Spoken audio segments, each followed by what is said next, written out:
predstavnici Slovenske ljudske stranke okoli referenduma, referendumske kampanje o zakonu o malem delu. Najprej se lahko pravičimo samo v sklopu, napovedali smo gospod podpredsednico Olgo Franca, ampak je zaradi zdravstvenih težav je pač zbolela in je bo danes nadomestil poslanec v Državnem zboru, gospod Franc Pukšič. Na novinarski konferenci bo pa stališče tudi Zveze upokojencev pri SLS predstavil njen predsednik, gospod Anton Bogataj, in pa predstavnica mladih nove generacije Slovenske ljudske stranke, gospodična Vanja Gruden. Predlagam, da govorniki na kratko predstavijo bistvena stališča, končna stališča Slovenske ljudske stranke, tudi kako, zakaj mislimo, da zakon ni primeren za uveljavitev in priporočamo, da ga ljudje zavrnejo v nedeljo na referendumu. Najprej gospod poslanec Franc Pukšič. Ja, lep pozdrav tudi vam, spoštovani novinarke in novinarje, in mojima sogovornikoma. Pravzaprav, prvič po 20 letih bomo šli v nedeljo na referendum, ker bomo šli skupaj. Dedek, ki ima 300-400 evrov penzije, dobro, moj ima 159, ker ima kmečko, mama tudi, potem sin, ali pa ščera, ki je brezposelna, potem študent, ki je doma zato, ker pač ne more v Ljubljani plačati sobice ali pa iti vsaj nekaj pojesti. Pa na koncu, če še imajo v družini tudi dijaka ali dijakinjo, še tale. Skratka, prvič bomo šli na referendum, da bomo potem, ko se bomo vračali domov, postali znotraj družine zdravo tekmovalno jedro. Kdo bo v ponedeljek, kdo bo prvo delo za tako imenovano malo delo. Skratka, neumnost, ki je še ta svet ni videl, da pa je veliko teh neumnosti ta vlada naredila, je pa tudi jasno. Dejstvo je edino in izključno redna zaposlitev je tista, ki je za zdravo gospodarstvo. Priložnostna dela, ja, so. Ampak seveda, to so samo neke oblike, samo v nekih določenih časovnih intervalih. Zato smo že vse skozi v Slovenski ljudski stranki probali pri tem zakonu, z amandmaji, zakon narediti tako, da bi bil užiten, ampak seveda tega torej vladna koalicija ni upoštevala. V bistvu bo, torej, takšen zakon kot je, bi seveda definitivno posega, ali pa glavnem posega v delovno pravno zakonodajo in zato delati zakon o malem delu, če si hotel skencati študentsko delo, je neumnost.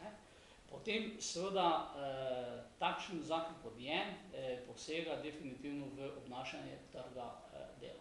Nekdo, ki je za določen čas zaposlen, bo jutri, torej, ko bo ta rok potekal, bo delodajalec rekel: Franček, tako, zdaj pa več ne bo za določen čas, mi te bomo zaposlili preko malega dela. Ja, ampak je urna omejitev, bo rekel: ja, veš kaj, Franček, se ti imaš doma 82 let staro mamo, pa dedeka, pa sina, ki študira, pa dve hčeri, ki hodita v srednjo šolo ali karkoli že, in boš prinesel, in bodo se vsi ti prinesli napotnice. In tisti, ki bo tam delal, bo imel tudi napotnico. Franček bo imel tam napotnico, zraven pa bodo seveda še ostale. Kdo bo lahko to prekontroliral, kdaj dela Franček za Frančekovo napotnico, kdaj dela Franček za babičino napotnico, ki je 82 let stara. Lepo vas prosim. To, kam bo delodajalec denar nakazoval, tega več ne bo nihče kontroliral, tudi ne more. In tudi na koncu v družini lahko nakazuje na 4-5 različne račune. Drugič, zakon nima podpore, nima ne v strokovni javnosti, samo pogledajte, kako je gospod Pezdir napadel in ga raztrgal, torej tak v malem, torej kakšne neumnosti so zapisane v samem zakonu. Ena izmed neumnosti je, če je nekdo, bom rekel, izobražen na nekem področju in bo delo tam neko delo, ki je imelo veliko dodano vrednost, sedaj bomo ti kot delodajalec, tisti, ki bi to naročil, ne smeš dati več kot 500 evrov oziroma 6000 evrov na letni ravni. Jaz pa bi moral dal 20 000, če pa mi je naredil za 200 000 evrov profita, mislim, neumnost. To seveda, da vlada sedaj poziva, penzionisti pridite delati, zdaj pa bomo mi status poboljšali. Potem bo kolega kaj več rekel, neumnost je po 40 letih ali letih, ki so predpisane. Dajte pustimo ljudem, da bodo koliko toliko živeli. Mladi pa so, in tudi sam sem bil na tem mislim, 4 leta po 4 mesece je trajal čas, da sem diplomiral na drugi stopnji.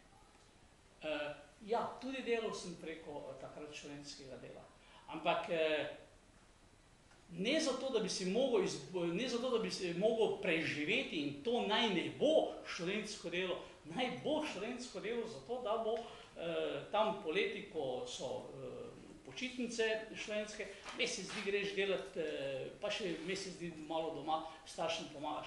Potem pa greš tisti mesec dni, ko si zaslužil malo po svetu potovati, da se ti obzorje razširi, pa malo na morje, pa z punco ali z fantom, karkoli že.